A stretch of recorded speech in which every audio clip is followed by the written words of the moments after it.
Hello， 大家好，我做咗 agency 咁耐，成日聽到啲客人講咧，做家務好攰啦，又要照顧小朋友，又要買餸，又要清潔，又要照顧兩個老人家同埋寵物。聽到啲朋友講，係咪要請個工人呢？咁樣聽落咧就好似好合理咁，但係咪真係要請一個工人呢？請工人唔係一個隨便嘅事，咁你都要諗下自己係咪適合做老闆呢？因為你係會請一個陌生人翻嚟屋企嘅，突然之間有個陌生人翻嚟屋企，你覺得你會唔會習慣呢？跟住我哋利用幾分鐘時間咧，就做個測試，睇下你自己適唔適合請工人。我會用我真實 agency 嘅經驗同埋我本人菲律賓華僑嘅經驗嚟同你哋探討。請工人咧就唔可以為請而請嘅，係要有需要先至請，呢個金句嚟嘅。第一條問題，你屋企有啲咩人？另外就睇下你屋企要解決啲乜嘢核心問題。好多僱主咧都以為姐姐係萬能嘅，天生咧就乜嘢都識嘅，其實絕對唔係㗎。好多僱主咧都諗住啲姐姐咧識煮飯、清潔，自然嚟到就全部都識嘅，其實絕對唔係㗎。你哋要分清楚，姐姐係要做護理嘅，定係單純做家務？如果老人家咧就要長期食藥啦，要扶佢啦，行動不便啦，或者初生 BB 要換尿片、要餵奶啦，要幫佢清潔啦，咁呢啲咧就屬於係護理嗰方面嘅。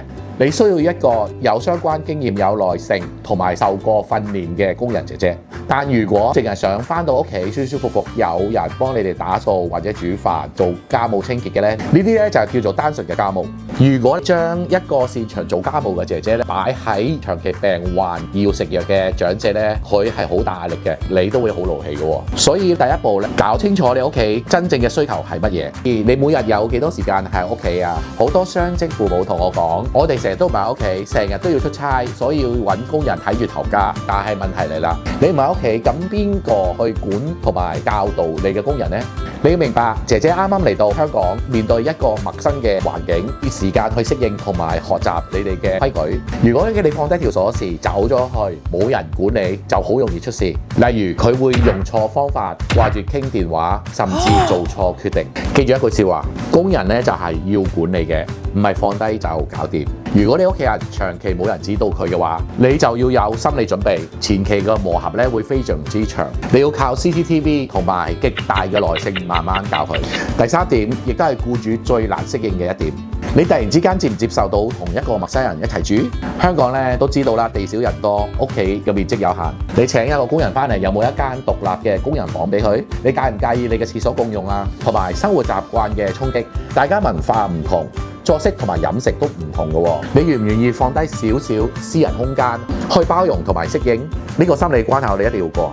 第四，你準備承擔做僱主嘅責任未啊？請工人咧就唔係每個月出糧俾佢咁簡單嘅喎，你要幫佢買勞保，計清楚佢嘅法定假期同埋年假，完約解僱，仲要買機票俾佢翻鄉下，同埋計翻其他嘅雜費。萬一佢喺屋企做嘢整親，你係要負上法律責任嘅喎。除咗行政上嘅嘢，仲有情緒勞動，你要花時間去溝通同埋矯正佢嘅錯誤，處理大家嘅文化差異。如果你本身工作已經好大壓力，睇份藍色嘅僱傭合約已經好頭痛，咁請工人咧分分鐘就會令到你生活更大壓力嘅喎。第五點，喺請工人之前咧，有冇諗過其他嘅代替方案呢？請一個工人每個月嘅基本人工啦，食宿加保險加機票，咁成本咧就大概5000至6000，甚至會更多嘅噃。如果你嘅核心需求係想大掃除同埋有人幫你煮飯，咁其實請家務助理可以搞得掂嘅咯喎。好，總結一下我哋嘅檢測。如果你屋企有小朋友、老人家要長期貼身照顧，而你哋雙職真係分身不下，同埋你願意去學習做一個有同理心嘅僱主，咁請工人咧絕對可以減輕你嘅生活負擔。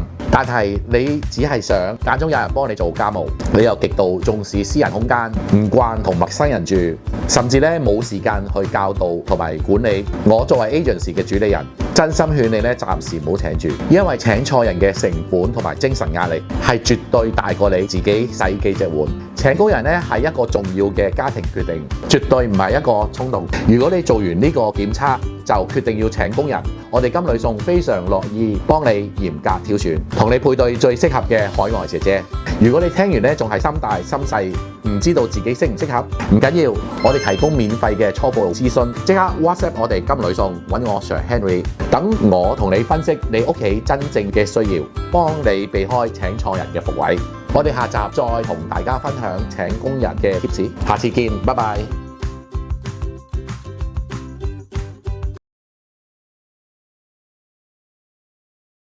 我買緊一個家務服務。